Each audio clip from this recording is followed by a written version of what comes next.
Welcome back to Sleepy Roman History. Before we begin tonight's story, I just want to say, if you're enjoying these videos, please consider liking and subscribing.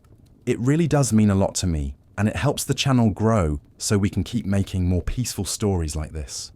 Thanks for being here. Now let's settle in. Close your eyes, take a deep breath, and let's drift back to the quiet years before everything changed. It's the late 2nd century BCE. Rome is strong. On paper, it looks invincible. Its legions stretch across the Mediterranean. Its grain ships feed millions, and marble temples gleam in the sun above a bustling forum. Senators in clean white togas debate politics. Merchants count coins in the shade of porticos. From the outside, this is the Golden Age. But if you walk a little farther from the forum, if you sit quietly at the edge of the crowd, you can start to hear something else. A low hum of tension, uneven footsteps, conversations that stop when someone walks too close. Because beneath all the triumphs, the parades, the statues and speeches, something is quietly shifting. This is not the sudden fall of a city sacked by enemies. It's not fire or blood or barbarians at the gates. This is a slower story, a gentle unraveling. The Roman Republic, so proudly built on balance and shared power, is beginning to lean too far in one direction. Decisions are made by fewer hands. Land is held by fewer men. And while the Senate still speaks in the name of the people are starting to wonder if anyone's really listening. But not all at once. First come small cracks, disagreements in the Senate, unease in the countryside, distant wars that never seem to end. Reforms are proposed, blocked, proposed, again. The streets of Rome begin to feel crowded with citizens who no longer own land, who no longer fight in the army, who no longer have a voice. And above them, the names begin to grow louder. Gracchus, Marius, Sulla, Caesar. But we're not there yet. Tonight we'll take it slow. We'll walk through this turning point step by step, quietly as it happened. No rushing, no drama. Just a soft, steady fall. The kind of fall that begins in silence. Let's begin our journey into how the Roman Republic, proud and powerful, started to unravel. Not with a scream, but with a whisper. In the years following Rome's great conquests, in Spain, in Greece, in North Africa, the Republic returned home with unimaginable wealth. Victories brought gold, silver, slaves, and grain. Triumphal processions wound through the streets. Generals were crowned with laurel, and foreign kings walked in chains behind Roman war chariots. But while the city celebrated, not all Romans benefited equally. The countryside, once filled with small farms owned by Roman citizens, began to look different. Many soldiers had served for years in distant provinces, and when they returned, they often found their land sold, seized, or simply too damaged to work. Meanwhile, the rich, those who stayed behind, had purchased large swaths of land, sometimes by questionable means, and turned them into latifundia, enormous estates worked by slaves rather than citizens. These changes created a quiet crisis. Roman peasants, the backbone of the army and the Republic, were slowly pushed out of rural life and into the city. In Rome, they found little work. They relied on grain handouts to survive. With no land to call their own, many could no longer serve in the legions, which still required property ownership. The citizen-soldier ideal that had once defined Rome was beginning to fade. At the same time, the Senate, still made up mostly of aristocratic landowners, seemed distant and unresponsive. Debates were held in lofty halls, but the real issues facing the ordinary Roman were often ignored. The divide between the elite and the poor widened, not with riots or revolts at first, but with quiet frustration. Voices were raised not in the streets, but in speeches, proposals, and reforms that fell on closed ears. It was in this atmosphere that Tiberius Gracchus stepped forward, a young tribune with a famous name. His grandfather had been Scipio Africanus, the hero of the war against Hannibal. Tiberius proposed something radical: to take public land that had been illegally occupied by the wealthy and redistribute it to poor citizens. It wasn't theft. It was a return to law. Land that technically belonged to the state would be used to rebuild the citizen class. His proposal shocked the Senate. It appealed directly to the people, bypassing the traditional channels of aristocratic power. For some, this was noble reform. For others, it was dangerous populism. Tiberius faced resistance at every step. Senators blocked his efforts. Fellow tribunes vetoed him. He responded by pushing harder, removing those who opposed him, seeking re-election to extend his reforms. What began as a land proposal became a constitutional crisis. And then, for the first time in centuries, political violence returned to Rome. During a public meeting on the Capitoline Hill, senators and their allies stormed the gathering. Armed with wooden clubs and broken benches, they beat Tiberius and many of his supporters to death. His body was thrown into the Tiber. No funeral, no honors, just silence.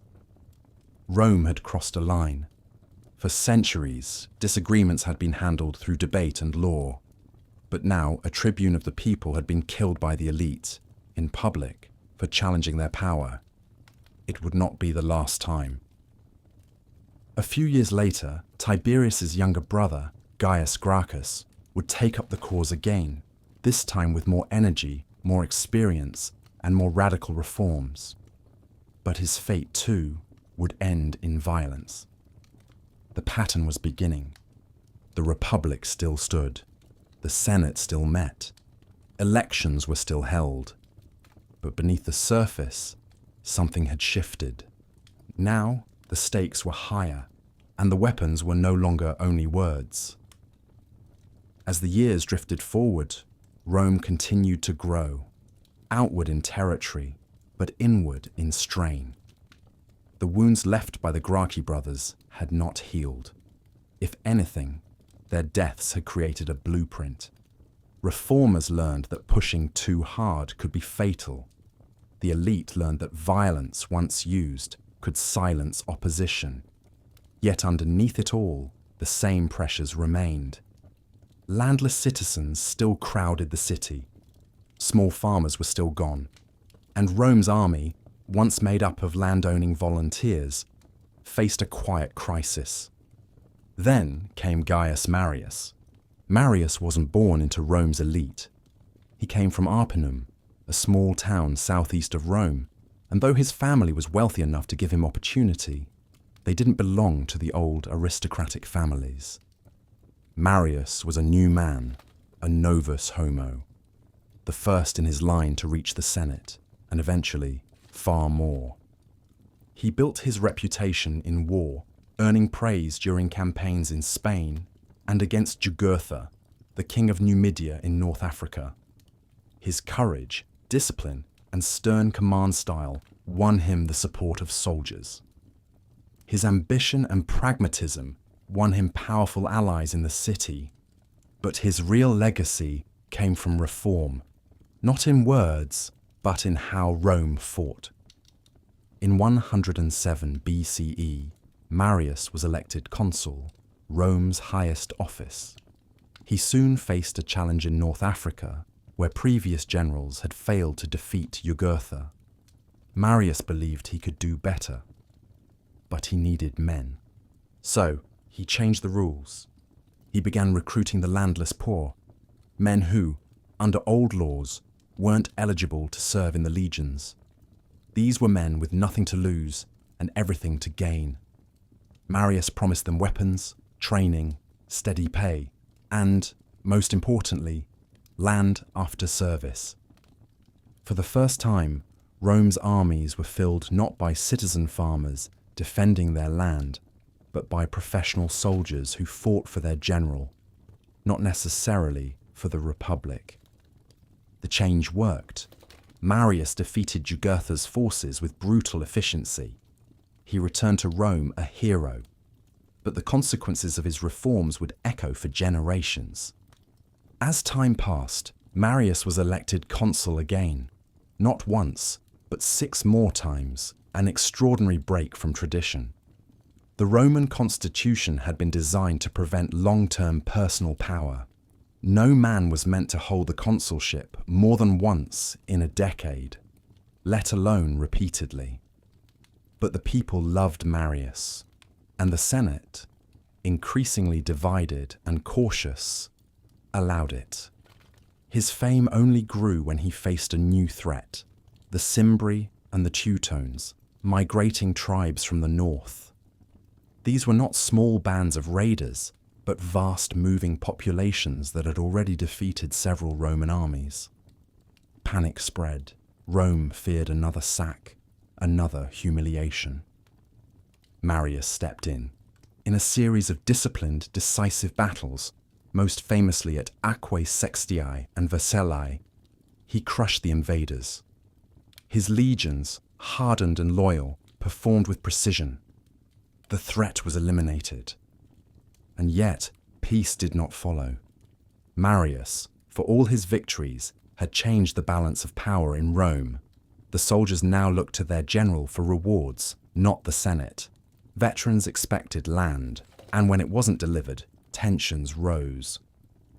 Marius turned to political allies to pass land grants, clashing with the conservative elite. Meanwhile, a new rival emerged. Lucius Cornelius Sulla, a patrician by birth and a commander in his own right. Sulla had served under Marius in Africa, but grew resentful of his former mentor's influence. The two men clashed, not just personally, but politically. It was the beginning of a deep rift, not just between two men, but between two visions of Rome, one where the people held the power, and one where the Senate held the line. But before that confrontation reached its peak, the Republic would endure more quiet shifts, more compromises, more signs of pressure beneath the surface. Rome still called itself a republic. But the rules were beginning to bend. The rivalry between Gaius Marius and Lucius Cornelius Sulla had begun as quiet tension. It was a clash of personalities, of class, of ideology.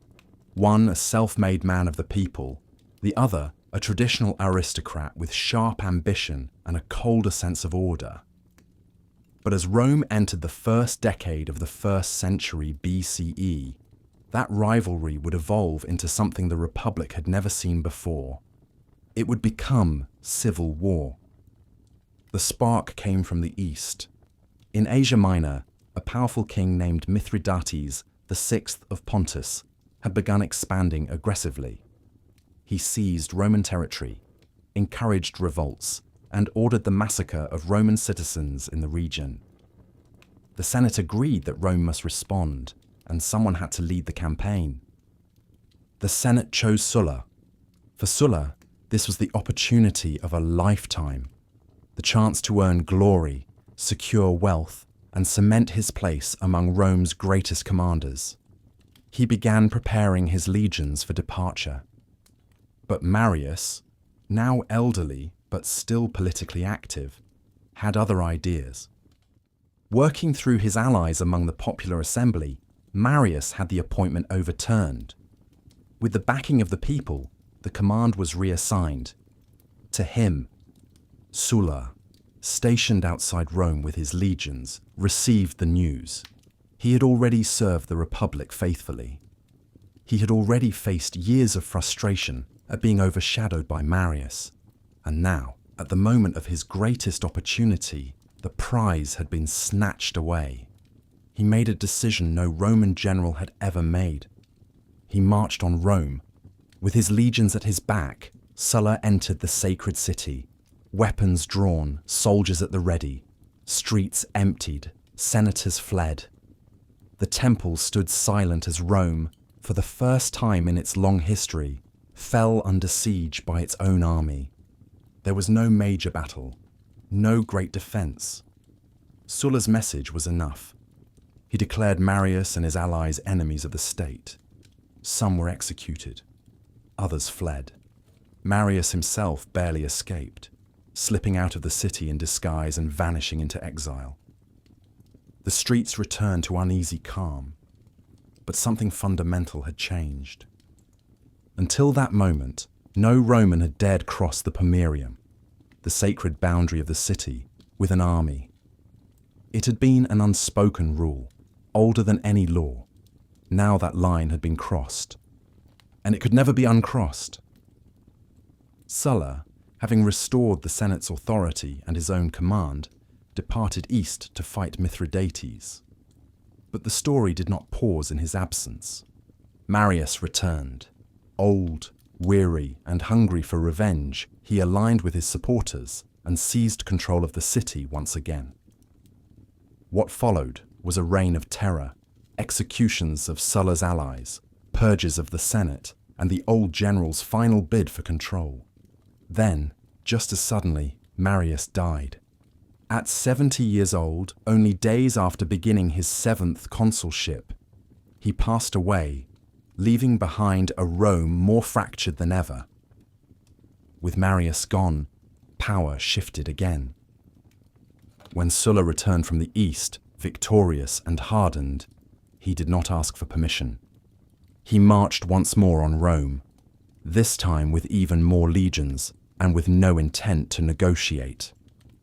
A battle was fought outside the city, then another within it. Resistance collapsed. And when the dust settled, Sulla declared himself dictator, not for 6 months, as tradition allowed, but for as long as it took to restore the Republic. He launched a campaign of proscriptions, legal death lists. Names were posted in the forum. Those listed could be killed on sight. Their property would be seized. Their families left in fear. It was cold, calculated, and efficient. Hundreds died. Thousands more lived in fear. And yet, beneath it all, Sulla claimed he was saving the Republic, restoring balance, strengthening the Senate, and breaking the power of populist tribunes. He passed laws to limit their influence. He reorganized the courts. He reasserted aristocratic dominance. Then, astonishingly, he resigned. He stepped down from the dictatorship, retired to a villa near Naples, and faded into quiet life until his death a few years later. The Republic still stood, but it no longer walked the same path. Armies had entered Rome. Political enemies had been hunted.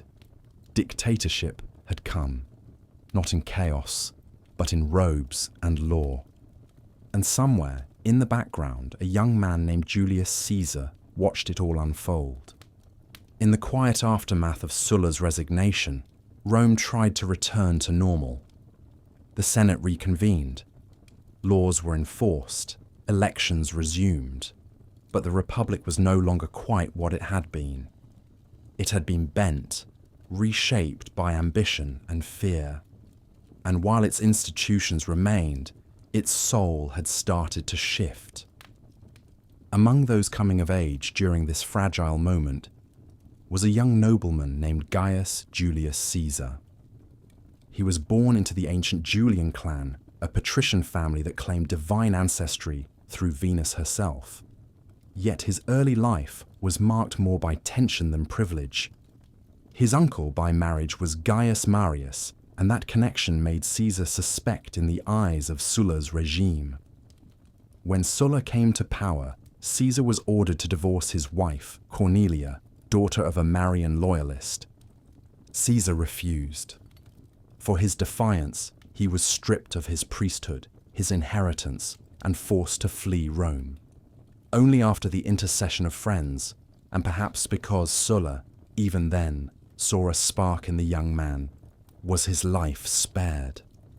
According to legend, Sulla remarked, "In that boy, there are many Mariuses." And he wasn't wrong. Caesar spent the next several years abroad, studying oratory in Rhodes, serving in Asia, and even being captured by pirates, whom he famously threatened, charmed, and later crucified. These adventures honed his charm, his resolve, and his understanding of power. When he returned to Rome, he did so with a quiet confidence and a talent for winning people over. Unlike Sulla, Caesar would not seize power by brute force. He would do it through popularity. He mastered the art of public speaking, making dramatic, well-attended speeches that appealed to the common people. He held lavish games, borrowed money to fund public banquets, and championed populist causes that gained him favor with the masses. By 63 BCE, Caesar had been elected Pontifex Maximus, Rome's chief priest, despite being the least likely candidate. It was a clear sign he had momentum. But Caesar was not alone in this restless republic. Two other figures were rising beside him. The first was Pompey the Great, a brilliant general who had earned fame clearing pirates from the Mediterranean and expanding Roman territory in the east. He returned from war at the height of his power, beloved by his soldiers and admired by the Senate, though not always trusted. The second was Marcus Licinius Crassus, the wealthiest man in Rome, known for his role in crushing the slave revolt of Spartacus. Crassus controlled influence and cash. He bankrolled politicians, including Caesar, and used his wealth to secure power behind the scenes. These three men, the charmer, the commander, and the financier, formed an informal alliance, the first triumvirate. It was not a legal office, it wasn't official, but together they controlled elections, appointments, and policy. Caesar, with their backing, was elected consul in 59 BCE. From this position, he passed laws favoring land redistribution, curbing Senate obstruction, and securing military command for himself. He even married off his daughter Julia to Pompey, binding the alliance with family ties. And then, in 58 BCE, Caesar left Rome to take command in Gaul. What was supposed to be a short campaign became a long and brutal conquest. Over the course of 8 years, Caesar led his legions across what is now France, Belgium, and into Britain. He defeated tribe after tribe, built bridges across rivers, and even crossed the Rhine. Not because he needed to, but to show that no border could hold him. His army grew loyal, devoted, even worshipful. He wrote detailed reports of his victories and sent them back to Rome, the Commentari de Bello Gallico, elegant propaganda that kept his name on every tongue. While Caesar's star rose, things back in Rome were fraying. Crassus died in a disastrous campaign against the Parthians. Julia, Caesar's daughter, died in childbirth, breaking the personal bond with Pompey. And with Caesar far away and successful, Pompey began to worry. The Senate too began to stir. They feared Caesar's return, the loyalty of his army, and the power he had amassed. They passed a decree. Caesar must disband his army before returning to Rome. To the Republic, it was a defense of law. To Caesar, it was a trap. He paused. Then, in the year 49 BCE, he made his decision. At the edge of a small river in northern Italy, the Rubicon, Caesar stood with his legions. To cross it with an army was treason, but to turn back was surrender. He crossed. And as he did, he spoke the words that would echo through history. Alea iacta est. The die is cast. When Julius Caesar crossed the Rubicon River in 49 BCE, he did more than violate Roman law.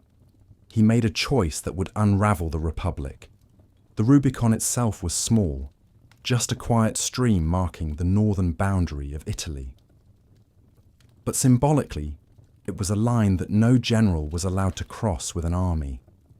Doing so wasn't just defiance, it was a declaration of civil war. Caesar didn't shout, didn't send warnings. He simply marched. His legions were seasoned, loyal, and calm. These weren't young recruits. They were hardened veterans of Gaul who had followed Caesar through snow, swamps, and siege. As they moved south, city after city opened its gates. Resistance was light. Many senators fled Rome as soon as they heard the news. Pompey, who now sided with the Senate, had not expected Caesar to move so quickly.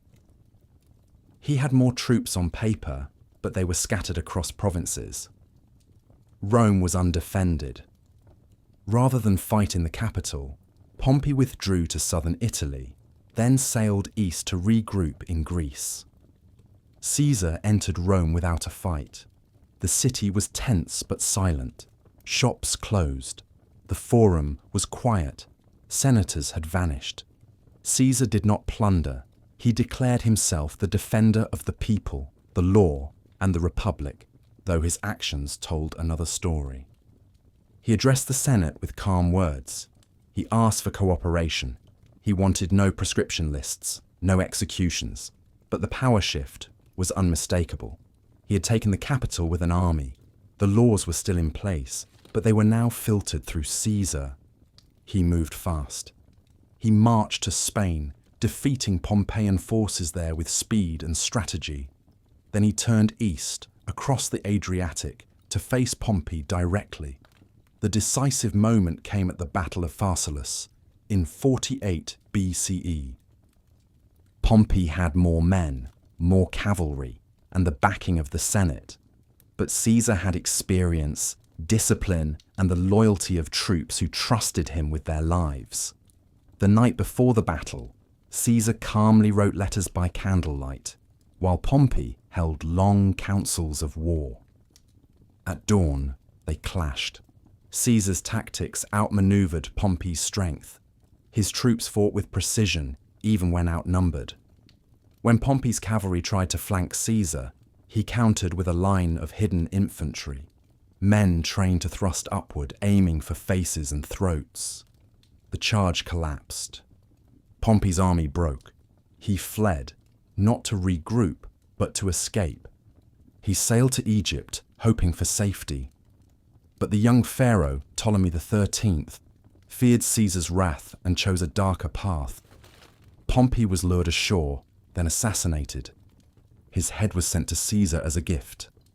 Caesar, when presented with the severed head of his former rival, did not celebrate.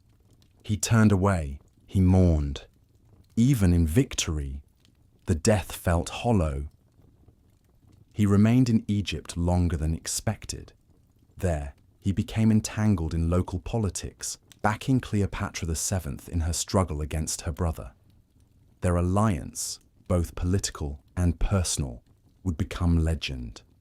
Cleopatra and Caesar would later have a son, Caesarion, though he would never be recognized in Roman law. Eventually, Caesar returned to Rome. He was not just a general now, he was a dictator.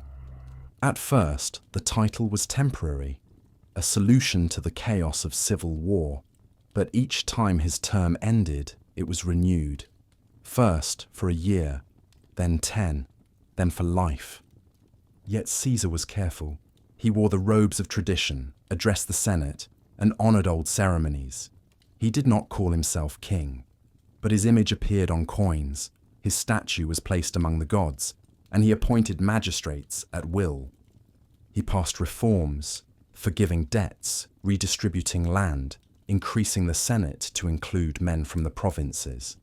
He planned building projects, libraries, and even a new calendar, the Julian calendar, whose structure still guides us today. But the Senate watched. Some admired him, others feared him, and slowly a thought began to take root, whispered in quiet corners, traded in glances, passed from man to man.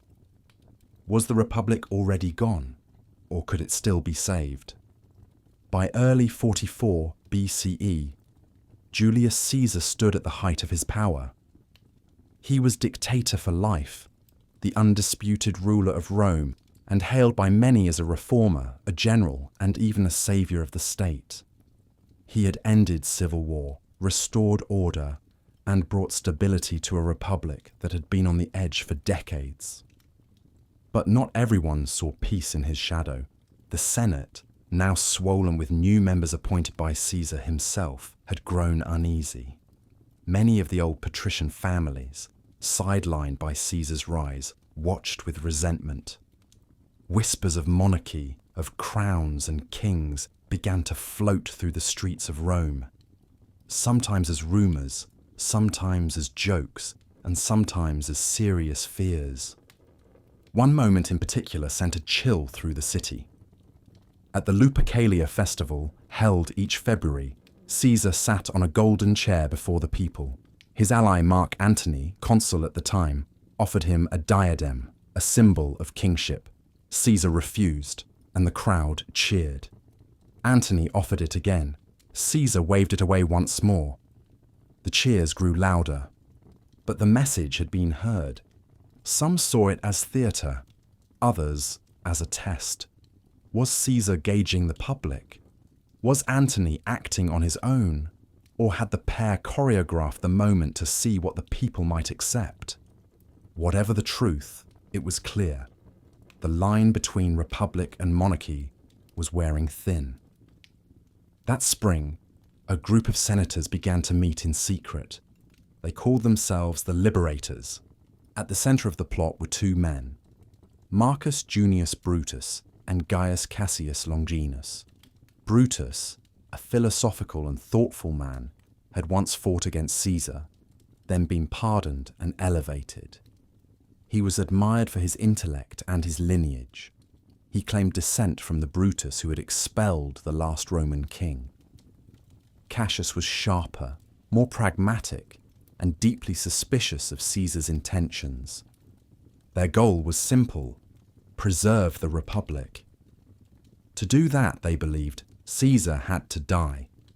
But how to strike? Caesar was protected, popular, and constantly surrounded. The conspirators knew that assassinating him in private would only make him a martyr. He had to be killed in public, in a place of law, by men of rank, so that the act would appear as a political necessity, not a personal vendetta. The date was chosen, March 15th, the Ides of March. The place, the theatre of Pompey, where the Senate would gather. In the days leading up to the meeting, omens were whispered about. Soothsayers warned Caesar to beware the Ides. His wife, Calpurnia, dreamed of blood falling from the heavens and begged him not to go. On the morning of the 15th, Caesar hesitated, but a friend, or perhaps a manipulator, came to his home and coaxed him to attend. The Senate was waiting, he was told. The business of Rome could not pause.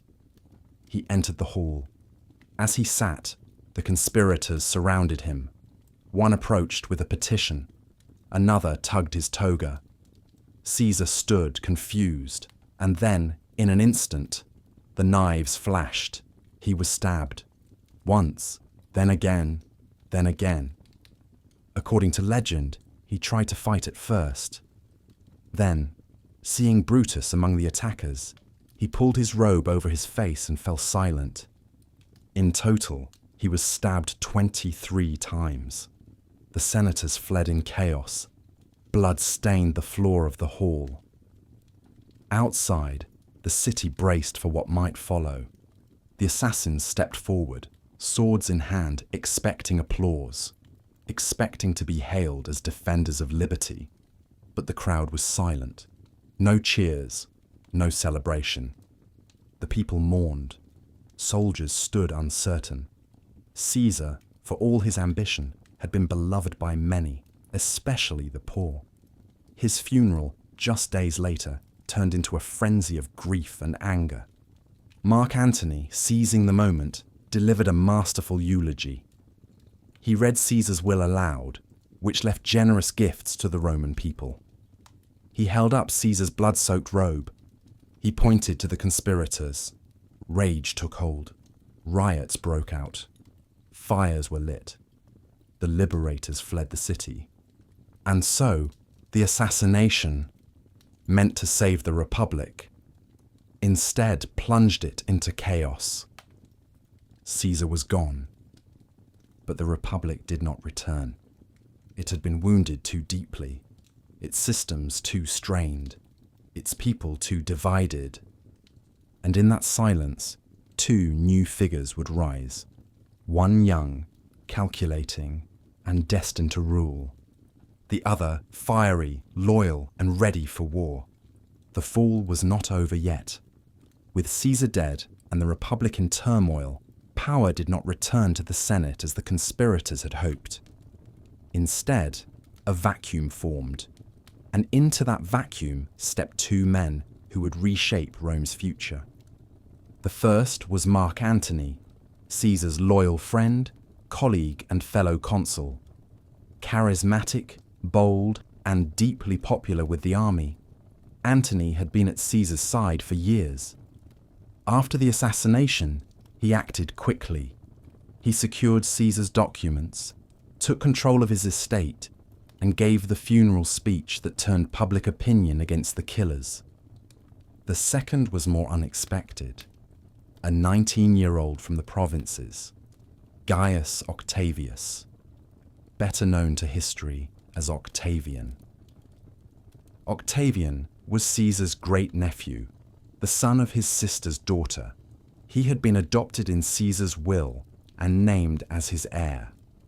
When word of Caesar's death reached him in Illyricum, Octavian returned to Rome immediately, young, soft-spoken, and not yet a man of war.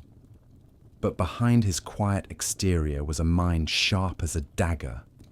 The two men were very different. Antony was loud, experienced, and physically imposing. Octavian was small, careful, and calculating. At first, Antony dismissed him, a boy trying to play politics.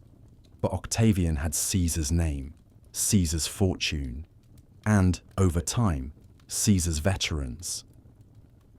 The Senate, still shaken from Caesar's assassination and wary of Antony's growing power, saw an opportunity in Octavian. They encouraged him to oppose Antony, even sent him to raise troops. And Octavian, though young, moved with precision. Tensions rose quickly. Antony seized control of Cisalpine Gaul, ignoring orders from the Senate. Octavian, backed by two consuls and a Senate decree, marched north to confront him. A brief conflict followed. Antony was defeated at Mutina, but the victory came at a cost. Both consuls were killed, leaving Octavian in command of the army. With legions at his back and the Senate's trust fraying, Octavian turned toward Rome and made his move. He demanded the consulship, though legally too young. When the Senate hesitated, Octavian marched on the city. Once again, an army walked through Rome's gates, not to conquer, but to claim control through legality. The Senate gave in. Octavian was consul. Now, instead of fighting Antony, he made a deal. Together with Lepidus, a powerful politician and general, Octavian and Antony formed the Second Triumvirate, a formal alliance with legal powers far beyond anything allowed by the old Republic. They could make laws without Senate approval, appoint magistrates, and wield near-total authority. Their first act, vengeance. They issued prescriptions, a chilling return to Sulla's method. Lists of enemies were posted. Anyone named could be killed, their property seized. Among the victims was Cicero, the famed orator who had spoken against Antony. He tried to flee, but was captured and executed. His hands and head were displayed in the Forum. Rome had seen civil blood before, but this was something colder, quieter, more systematic. The triumvirs now ruled in name and in fact, but peace was not their goal, not yet. They turned their eyes to the east, where Brutus and Cassius, Caesar's assassins, had fled. The two men had gathered legions in Greece, preparing for one last stand. The final reckoning came in 42 BCE at the Battle of Philippi. Antony and Octavian led their forces. Brutus and Cassius fought fiercely. The battle was chaotic, with both sides suffering heavy losses. Cassius, mistakenly believing Brutus had been defeated, took his own life. Brutus held out a little longer, but was eventually overwhelmed and also died by suicide. The liberators were gone. Caesar had been avenged. And yet the Republic was not restored. Rome was ruled now by a trio, but it was no balance. Lepidus was soon pushed aside, and the alliance between Antony and Octavian, once forged by necessity, began to fray. Whispers spread through the city of Antony's new life in Egypt, of Cleopatra, of Eastern luxuries and foreign customs. And back in Rome, Octavian was listening, quietly building his image as a humble citizen, devoted to Roman tradition and protector of the people. The next chapter was no longer about vengeance. It would be about who would rule Rome alone. After the Battle of Philippi, the war was over, at least for a while. The assassins of Caesar were dead, and the Republic had no more champions to stand in their place. But the alliance that had won the war was beginning to crack. Mark Antony went east, where he took command of the eastern provinces and began reorganizing the vast lands Rome had won or inherited. In doing so, he found himself in close contact with one of the most powerful and charismatic figures in the ancient world, Cleopatra VII, Queen of Egypt. Cleopatra was no stranger to Roman politics. Years earlier, she had been Caesar's ally and lover, and the two had a son together, Caesarion. Now, with Caesar gone and Antony rising, she saw a new opportunity to secure Egypt's place in the world. And Antony, too, was drawn to her, not just for her beauty, but for her wealth, intelligence, and the power she represented. In the city of Alexandria, Antony found a life that contrasted sharply with the discipline and austerity of Roman tradition. He lived in luxury, attended feasts, and immersed himself in Egyptian ceremony. With Cleopatra at his side, he fathered more children and began behaving less like a Roman general and more like an Eastern king. Back in Rome, Octavian watched. He had remained in the West, slowly consolidating power, presenting himself as a humble servant of the Republic. He walked in plain togas, spoke modestly, and positioned himself as the moral counterweight to Antony's extravagance.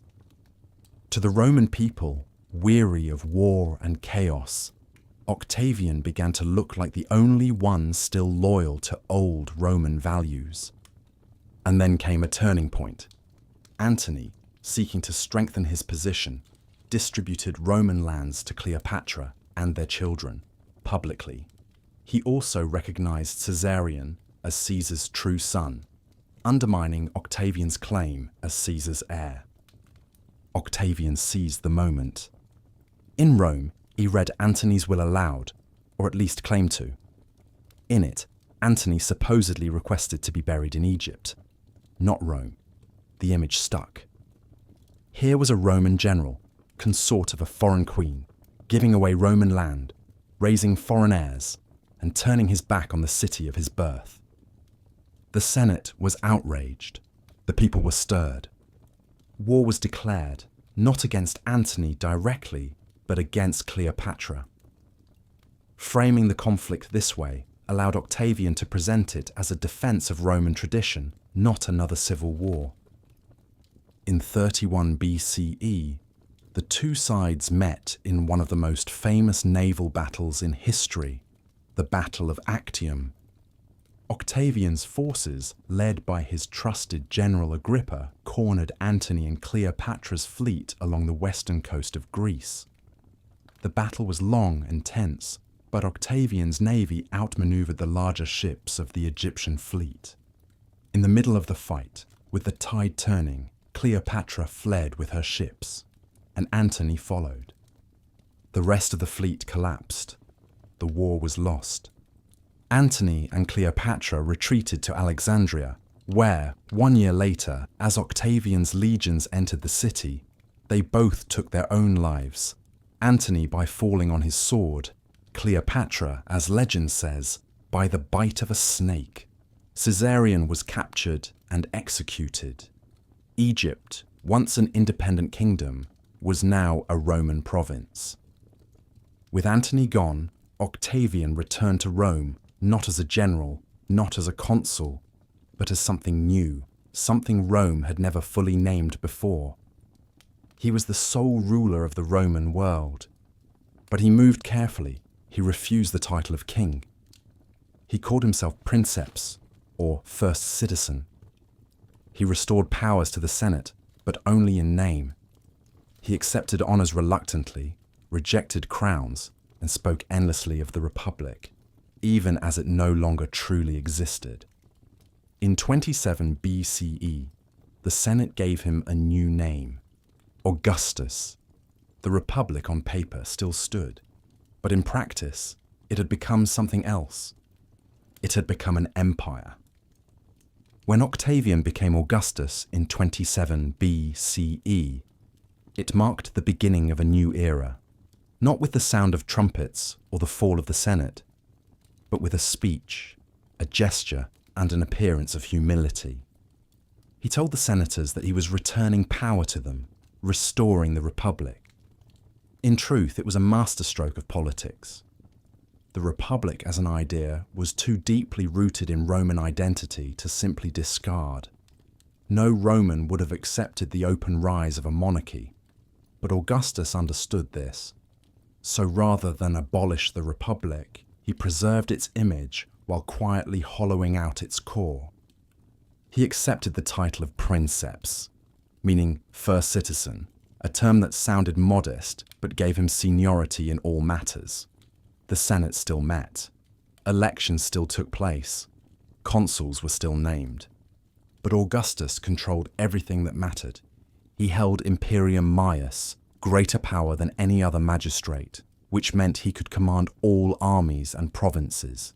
He also held tribunician power, giving him the right to veto laws and protect citizens, even though he wasn't a tribune. He had the powers of a consul, censor, and high priest, all rolled into one man. It was not a dictatorship, not in name. It was a quiet transformation, carefully veiled behind the forms of the old republic. And many were relieved. After decades of civil wars, assassinations, and uncertainty, most Romans were simply grateful for peace. Augustus brought stability. He reformed the tax system, built roads and aqueducts, expanded the city, and organized the grain supply. He reduced corruption and rewarded loyalty. For the average Roman, life improved. The army was restructured into a standing professional force, loyal not to the Senate, but to Augustus. Soldiers served for 20 years and received pensions or land upon retirement. A special guard, the Praetorian Guard, was created to protect the emperor himself. To the people, Augustus became something more than a man. Statues were erected, temples were built, coins bore his image. Poets like Virgil and Horace sang his praises, portraying him as the one who restored order to the world. The city itself changed. Rome was transformed from a city of brick to one of marble. The Forum of Augustus rose, with statues of Rome's founders and heroes, placing Augustus among them. The Ara Pacis, or Altar of Peace, was built to celebrate the end of war. In his final years, Augustus published his Res Gestae, a list of accomplishments meant to define his legacy. It was carved into stone and displayed across the empire. It told of generosity, service, and restraint, though history would remember the quiet concentration of power most of all. And yet, despite it all, he insisted that he had restored the Republic. No crowns, no kingship, but no rivals either. When Augustus died in 14 CE, he was buried with honor. The Senate declared him a god. His stepson, Tiberius, took his place, not through election, but by inheritance of power, carefully arranged in advance. Rome still called itself a republic, but the title was now a shell. The Senate existed, but it followed. Laws were passed, but by one man's will. Elections were held, but the outcomes were managed. The Republic had not ended with a revolution, or a fire, or a foreign invasion. It had ended softly, quietly, in long speeches, generous gestures, and a slow rearranging of the world. And for many Romans, that was enough. They had their peace. They had their emperor. With the death of Augustus, Rome entered uncharted territory. For the first time, leadership of the Roman world passed not through election or Senate decree, but from one man to another, arranged in advance. The Republic had faded into formality, and the empire, though still unnamed as such, had taken root. The new ruler was Tiberius, the adopted son of Augustus. A seasoned general, quiet and calculating, Tiberius had spent much of his life in the shadow of his stepfather. He had not been Augustus's first choice. Others had been favored, but they had died young. By the end, Augustus had no one left but Tiberius. And so, the torch passed. Tiberius took power with reluctance. In speeches, he claimed he didn't want absolute control, that he would rule only as long as the Senate allowed. But everyone knew the truth. The guards, the army, the provinces, all now took orders from a single source. The illusion of the Republic lingered, but Rome was now firmly an imperial monarchy. Tiberius governed well at first. He was careful with money, cautious in war, and kept the machinery of state running. But he lacked his stepfather's charm, and his rule grew darker over time. Distrustful of the Senate and wary of conspiracies, he began using treason trials to eliminate enemies, both real and imagined. A new force began to rise behind the scenes: the Praetorian Guard, and especially its commander, Sejanus. Sejanus was clever and ambitious. Tiberius came to rely on him, trusting him more than the Senate, even more than his own family. Sejanus expanded his influence, removed rivals, and gathered power like kindling. Many believed he aimed to take the throne himself. Eventually, Tiberius saw the danger, or perhaps was told. From his self-imposed exile on the island of Capri, he ordered Sejanus's arrest. The once powerful commander was dragged before the Senate, executed, and erased from records. But the damage had been done. Tiberius, already isolated, grew colder, more withdrawn.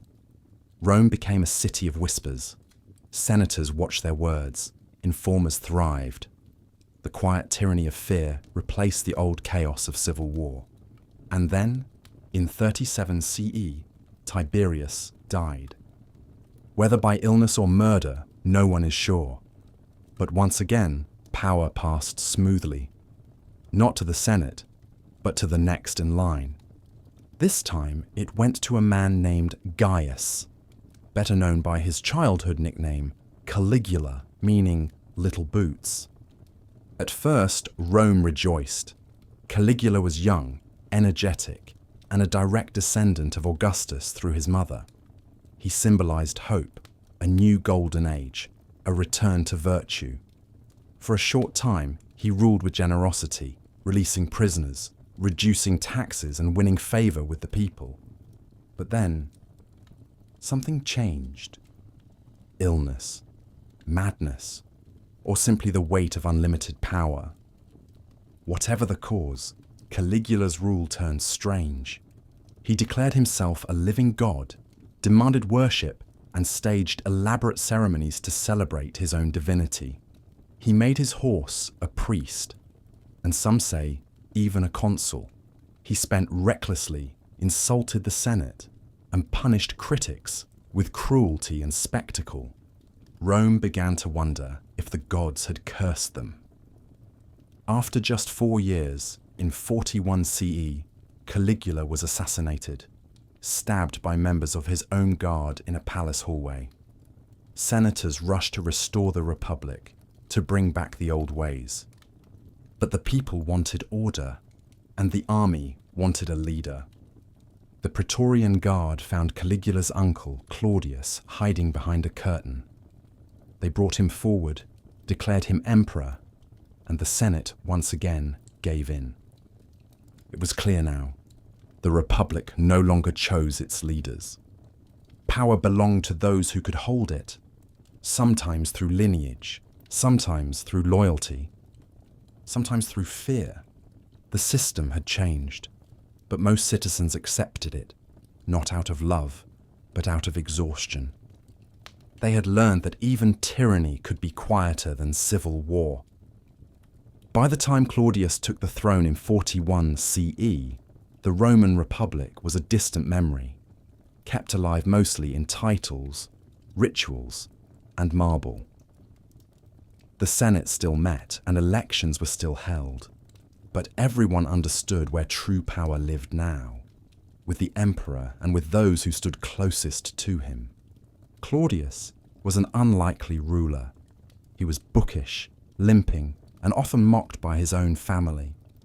For years, he had been pushed aside, considered too timid, too strange, or simply too dull for politics. But now, lifted by the Praetorian Guard and approved by a nervous Senate, Claudius sat atop the world's largest empire. And despite expectations, he ruled well. He was careful and methodical. He expanded the empire into Britain, completing a conquest that even Julius Caesar had only begun. He improved the grain supply, reformed the courts, and undertook massive building projects, aqueducts, roads, and harbours. But Claudius, like so many emperors after him, struggled to separate power from paranoia. He surrounded himself with freedmen, former slaves turned bureaucrats, who ran the empire with surprising efficiency. They owed everything to him, and so they served with loyalty. But this also isolated Claudius from the Senate, who resented his inner circle and mocked the growing influence of former slaves in state affairs. His personal life too stirred unrest. His marriages were turbulent, particularly his final one to Agrippina the Younger, a calculating woman with ambition of her own. She convinced Claudius to adopt her son, Nero, over his own biological heir. Some whispered that she poisoned Claudius to ensure Nero's rise. In 54 CE, Claudius died. Nero, still a teenager, became emperor. At first, he was guided by tutors, most notably Seneca, the Stoic philosopher. With their help, Nero's early reign showed promise. He reduced taxes, banned secret trials, and supported the arts. Rome seemed to breathe easier for a while. But as Nero grew into power, he changed. The Senate's influence waned further. Voices of caution were ignored. Paranoia crept in, slowly at first, then all at once. Nero began executing those around him, including his own mother, Agrippina.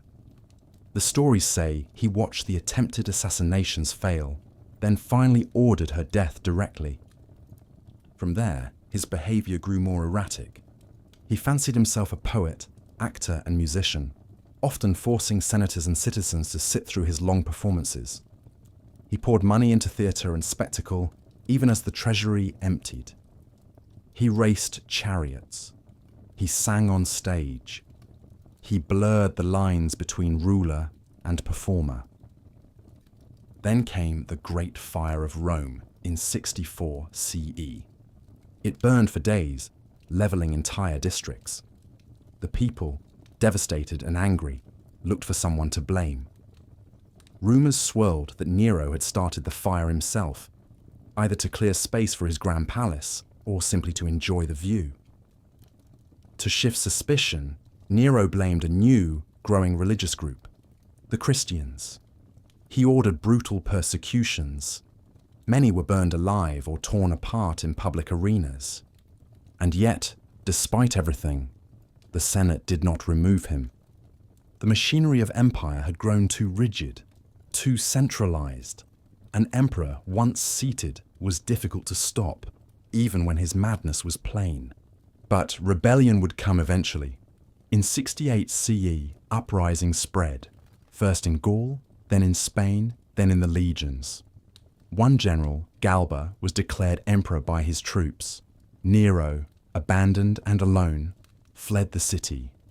Cornered and facing execution, he took his own life, whispering his final words, "What an artist dies in me." His death ended the Julio-Claudian dynasty, the line of Augustus, of Caesar, of Rome's first emperors. But the empire itself, the systems, did not die. It remained. The Republic had faded long ago, and now the imperial throne stood empty, waiting not for laws to fill it, but for ambition. Nero's death in 68 CE marked more than the end of a dynasty. It opened a void, and in that void, ambition surged. With no heir and no clear succession plan, Rome found itself adrift. The Senate had no real power to decide, and the people had no vote. Power now belonged to whoever could seize it. What followed was one of the most chaotic years in Roman history, later known simply as the Year of the Four Emperors. It began with Galba. An aging senator and governor of Hispania, Galba was declared emperor by his troops even before Nero's death. When the news arrived in Rome that Nero had taken his own life, Galba entered the city not as a conqueror, but as a weary placeholder. The Senate accepted him. The people watched cautiously.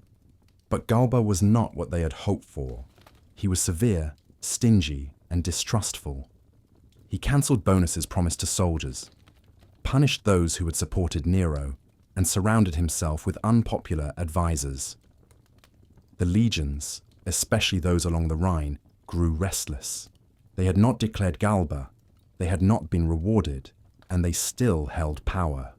In early 69 CE, the legions in Germania made their move. They declared their own general, Vitellius, emperor. At the same time, Galba made another fatal error, choosing an heir without consulting his most powerful supporter, a young and ambitious commander named Otho. Otho had expected the role. When he was passed over, he reacted swiftly. He bribed the Praetorian Guard, who turned on Galba. In a brutal moment on the streets of Rome, Galba was cut down, his head paraded on a pike. Otho was proclaimed emperor, but Vitellius was already marching. The empire now had two emperors, and neither would yield. The armies met in northern Italy at Bedriacum near Cremona. Otho's troops fought valiantly, but Vitellius's forces, hardened and numerous, triumphed. Rather than prolong the conflict, Otho chose suicide, a rare gesture of dignity in an undignified time. Vitellius entered Rome. He was indulgent, generous to his men, and quick to celebrate. Perhaps too quick. Feasts, parades, and rewards flowed freely. Discipline broke down. Soldiers looted and brawled. The city grew uneasy again. And in the east, a third challenge was rising. In Judea, a general named Vespasian had been suppressing a rebellion. News of Rome's chaos reached him.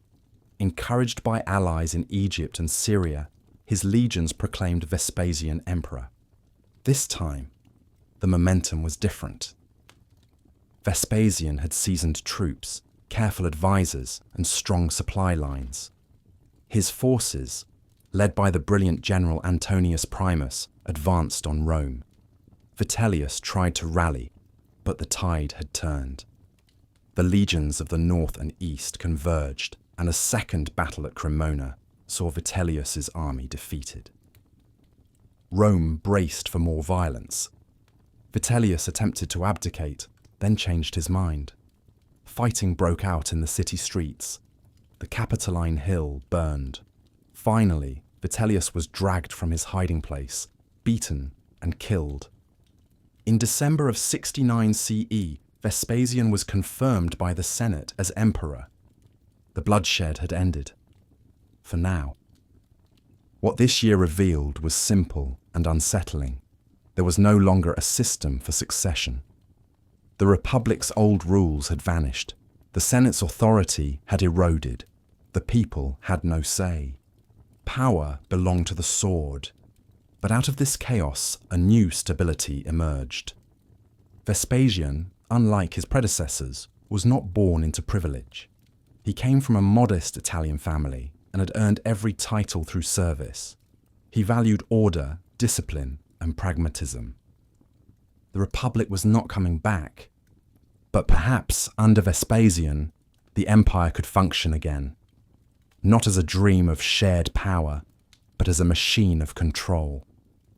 And in this machine, Rome would endure, not with liberty, but with structure. When Marcus Aurelius died in 180 CE, many hoped that his legacy of wisdom and balance would carry on through his son.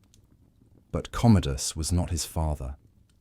Where Marcus had spent his life contemplating virtue, ruling with care, and sleeping in tents beside his soldiers, Commodus preferred palaces, parades, and the applause of the arena.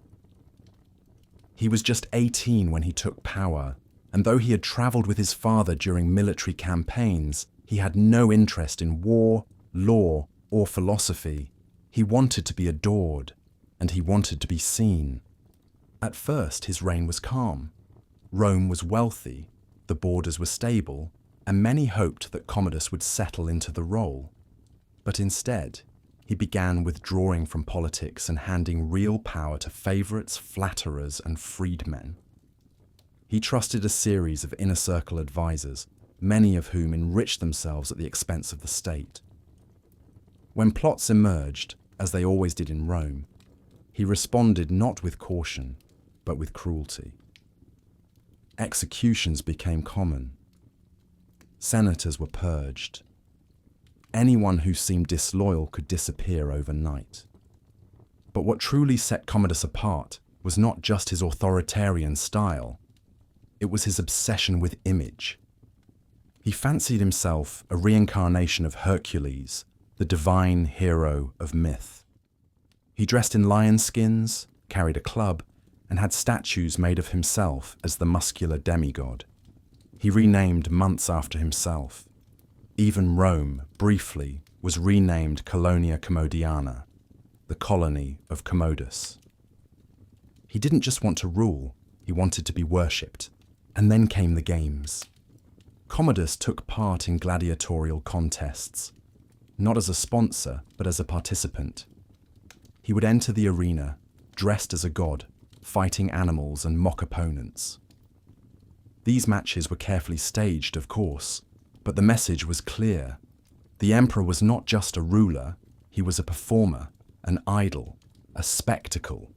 The people were amazed. The Senate was horrified. This was not what an emperor was meant to be. Behind the scenes, discontent simmered. Plots emerged. Some were discovered, others failed. Commodus became increasingly paranoid. He isolated himself further, trusting fewer and fewer people. By the end of his reign, he rarely left the palace. In 192 CE, as the new year approached, Commodus planned to appear as a gladiator during Rome's most sacred festival. He would open the year, not as a consul or priest, but as a combatant in the arena. It was too much. His mistress, Marcia, along with members of the Praetorian Guard, acted. Commodus was poisoned. When the poison failed to kill him, a wrestler named Narcissus was sent to finish the job. And so quietly, Rome's god-emperor died, not in battle, not on a throne, but strangled in his bath by a man with strong hands. The Senate rejoiced. They erased his name, tore down his statues, and tried to forget the shame of his reign. But the damage had been done. There was no clear successor, no adopted heir, no respected general waiting in the wings. The system that had worked for nearly a century, adoption based on merit, peaceful transition, responsible rule, had ended with a young man dressed as Hercules, demanding cheers from the crowd. The Pax Romana, the Roman peace, had begun with Augustus and stretched through the 5 good emperors. With Commodus, it ended. What followed would be confusion, conflict, and civil war. Again, with Commodus dead and no heir in place, Rome once more found itself standing on the edge of chaos. The memory of past civil wars hung heavy in the air, and though the Senate had hoped to restore stability quickly, the empire's fate was no longer theirs to control. The first to step forward was Pertinax, the city prefect and an experienced administrator. He was respected, well liked by many, and offered a vision of reform and discipline. The Senate approved him. Hopes were high. But Pertinax made a mistake, one shared by many before him. He tried to reassert authority over the Praetorian Guard, the elite unit that had protected and betrayed emperors for nearly a century. When he tried to enforce discipline and cut back their excessive privileges, the Guard responded not with obedience, but with blades. After just 86 days, they stormed the palace and killed him. Then, in a moment that shocked even Rome, the Praetorian Guard put the empire up for auction.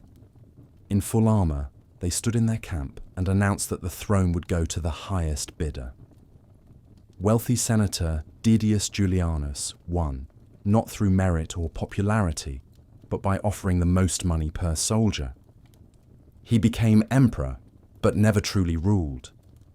The people were outraged, the Senate was humiliated, the provinces, especially the legions stationed far from Rome, watched in disgust, and they began to act. From the Danube frontier, Septimius Severus, a tough and capable general, marched his legions toward the capital.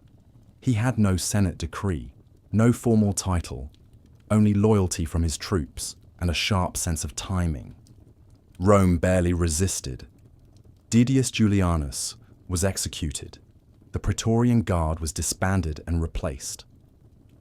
The Senate confirmed Severus. In just months, Rome had gone from chaos to military rule, not by design, but by necessity. But Severus was not the only man with ambitions.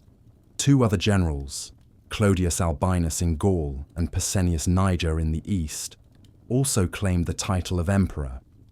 They were not rebels exactly. In their minds, they were rescuing Rome from instability. Each had support, armies, and legitimacy in different corners of the empire. And so began another civil war, this time fought not in the streets of Rome, but across the vast provinces of the empire. Severus moved quickly. He defeated Niger in the east, then turned west to face Albinus in Gaul. The battles were bloody and large, tens of thousands of soldiers clashing not against foreign invaders, but against fellow Romans. By 197 CE, Severus had emerged victorious. He was now the sole emperor, ruling over a united, if bruised, empire. But he understood the lesson well. Power no longer came from tradition, from the Senate, or from noble birth. It came from the army. And so, Severus ruled like a general. He raised soldiers' pay, increased the size of the military, and allowed troops more legal and social privileges. He governed through efficiency and strength, expanding the empire's reach and securing its borders. But he also increased taxation, centralized power, and sidelined the Senate almost completely. In his final years, he brought his sons, Caracalla and Geta, into power with him. He hoped to create a stable dynasty to avoid the chaos that had followed Commodus. But when he died in 211 CE, his sons fell into bitter rivalry. And within months, Caracalla murdered Geta in their mother's arms. The cycle was repeating. What had started as a republic, then transformed into an empire, was now becoming something else entirely, a militarized monarchy, held not by civic virtue or philosophical rule, but by strength, force, and often fear. Rome was still powerful, still vast, but the center was no longer calm. It pulsed, uneasy, under the weight of its own design. Following the murder of Geta, Caracalla ruled alone, casting a long and brutal shadow over the empire. He was impulsive and ruthless, known more for his paranoia than for his leadership. To secure loyalty, he made a bold move. In 212 CE, he issued the Constitutio Antoniniana, granting Roman citizenship to nearly every freeman across the empire. It sounded noble, but the motive was practical. By extending citizenship, Caracalla could expand the tax base. The treasury was depleted from military spending, and the legions still demanded their wages. More citizens meant more revenue. It also meant more control, because now more people could be held accountable under Roman law. But nothing else about his rule felt inclusive. Caracalla traveled constantly, staying close to the army, whose loyalty he prized above all. He poured resources into their care, building roads and fortresses, increasing their pay, and ensuring their commanders were treated well. But for senators and civilians, life under Caracalla was tense. He executed without trial. He ruled without consultation. He feared conspiracies at every turn. In 217 CE, while on campaign in the east, Caracalla was assassinated by one of his own bodyguards, likely at the urging of his new Praetorian prefect, Macrinus. Macrinus, a man of equestrian rank and no military background, suddenly found himself emperor. The first who wasn't from the senatorial class. His reign was short and fragile. The legions, suspicious of a ruler who had never fought beside them, turned against him within a year. They instead threw their support behind a teenager from Syria, Elagabalus, a distant relative of the Severan family. Backed by his powerful grandmother, Julia Caesar, Elagabalus was declared emperor, and Macrinus was swiftly defeated and executed. Elagabalus's rule would be remembered as one of the most bizarre in Roman history. He was flamboyant, deeply religious in unorthodox ways, and more interested in personal ritual than public governance. He elevated the worship of the eastern sun god Elagabal, even building a temple for him on the Palatine Hill. Roman customs were tossed aside. Traditionalists were horrified. Senators were sidelined. Sacred Roman ceremonies were replaced with strange festivals. Rumors swirled about orgies, marriages to men, and public declarations that scandalized Rome's conservative elite. Whether these accounts are all accurate or exaggerated by later historians is unclear. But the disruption to Roman norms was real. By 222 CE, patience had worn thin. The Praetorian Guard, again acting as kingmakers, killed Elagabalus and his mother. Their bodies were dragged through the streets and dumped into the Tiber. Power passed to his cousin, Severus Alexander, a young man of only 13. For a brief moment, things calmed. Alexander, guided by his mother, Julia Mamaea, and a circle of educated advisors, attempted to restore dignity to the office. He respected the Senate, reduced excess, and tried to reform the army. But he lacked the commanding presence of a soldier. The legions, growing more independent and impatient, resented being ruled by a boy guided by his mother. In 235 CE, while on campaign in Germania, Alexander was assassinated by his own troops, and with his death, the true storm began. Over the next 50 years, Rome entered what historians now call the crisis of the 3rd century. Emperors came and went, often lasting only months. Civil war became common. Foreign invasions intensified. Plague returned. The economy began to unravel. Provinces in Gaul and the East even broke away, forming short-lived empires of their own. At times, there were multiple emperors ruling simultaneously, or claiming to. At others, there was none. The army no longer defended Rome. It decided Rome. And the Senate, once the heart of the Republic, was now little more than a decorative echo. The Republic had fallen quietly, long ago. But now, the empire itself was beginning to shake. Amid the chaos of the 3rd century crisis, it seemed as though Rome might not survive. Between 235 and 284 CE, more than 20 emperors ruled in rapid succession, many of them soldiers elevated by their legions, only to be assassinated or defeated shortly after. Civil wars, economic collapse, plague, and foreign invasions battered the empire on all sides. But then, out of the disorder, came a figure unlike the others: Diocletian. Rising from humble origins in the Balkans, Diocletian was a career soldier, practical, disciplined, and deeply aware of Rome's fragility. When he took power in 284 CE, he didn't pretend that the old ways could be restored. He didn't try to revive the Senate or dress his rule in the robes of republican tradition. He embraced empire, openly, fully, and with purpose. His reign marked a new chapter. To begin, Diocletian made a decision that had never been done before. He divided power. The Roman Empire had grown too large for one man to govern effectively.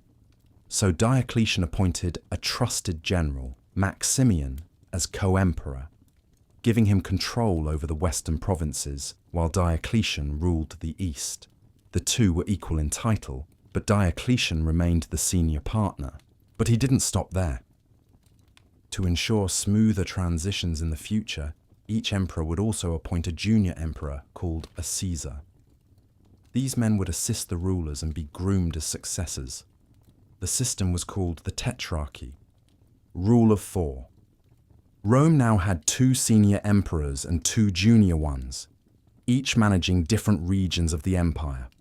It was neat, organized, strategic. And it worked, for a while. Diocletian also introduced sweeping reforms. He restructured the military, strengthening border defenses and separating administrative and combat roles. He reorganized the provinces, making them smaller and more manageable.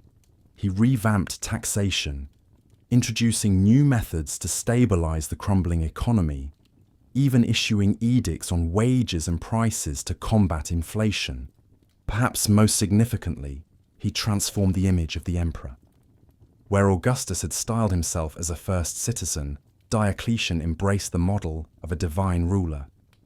Emperors now wore jeweled robes, spoke from raised platforms, and were addressed as Dominus, Lord.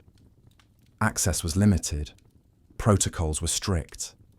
The emperor was no longer part of the people. He stood above them. In the east, Diocletian ruled from Nicomedia, not Rome, signaling that the symbolic heart of the empire was beginning to shift. Yet even Diocletian could not escape Rome's deeper problems. He launched brutal persecutions of Christians, seeking to revive traditional Roman religion and unify the empire through shared beliefs. Churches were destroyed, scriptures burned, and thousands were imprisoned or executed. But the movement only grew stronger. After 20 years in power, Diocletian did something extraordinary. He voluntarily abdicated in 305 CE, retiring to a palace in what is now Split, Croatia. He had built a system to outlast any one man. But almost immediately, it began to unravel. The tetrarchy depended on cooperation and mutual respect. But when Diocletian and Maximian stepped down, their successors began to fight. The Caesars and Augusti clashed. Loyalty fractured. The empire once again slid into civil war. Out of that turmoil, another figure began to rise. One who claimed descent from the original Caesars. Constantine. At first, he was just another claimant. A military man with ambition, battling rivals across Gaul and Italy. But over time, he gained power, momentum, and vision. And in one of history's great ironies, the man who would reunite the empire would also change its soul forever. In the early 4th century, as civil wars tore through the crumbling framework of the Tetrarchy, one name began rising above the rest: Constantine. He was the son of Constantius Chlorus, one of the original Caesars appointed under Diocletian's system. After his father's death in 306 CE, Constantine was proclaimed emperor by his father's troops in the west. At first, he was one of many, but Constantine had something others didn't: a deep sense of destiny, a flair for strategy, and the ability to wait patiently, then strike boldly. He spent years consolidating power in the Western Empire, defeating rivals like Maxentius. Their final clash came at the Battle of the Milvian Bridge in 312 CE, just outside Rome. According to legend, the night before the battle, Constantine saw a vision in the sky, a shining cross, and the words, "In this sign, you will conquer." The next morning, his troops painted Christian symbols on their shields. They won, and the city of Rome, battered, faded, but still symbolically central, opened its gates. Constantine entered as victor, but he claimed no royal title, no divine lineage. Instead, he aligned himself with a different kind of power: the Christian God. This marked a seismic shift in Roman history. Though Christianity had once been persecuted, especially under Diocletian, Constantine ended the persecutions. In 313 CE, he and Licinius, his co-emperor in the east at the time, issued the Edict of Milan, granting full religious tolerance to all faiths, including Christians.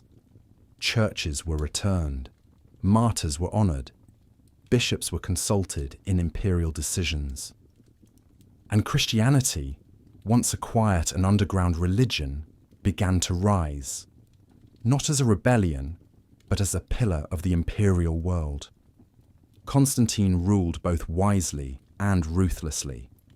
He eliminated rivals, including Licinius, eventually becoming sole ruler of the Roman Empire, the first in decades. He reformed the currency, supported infrastructure, and worked closely with Christian leaders to shape doctrine and unity.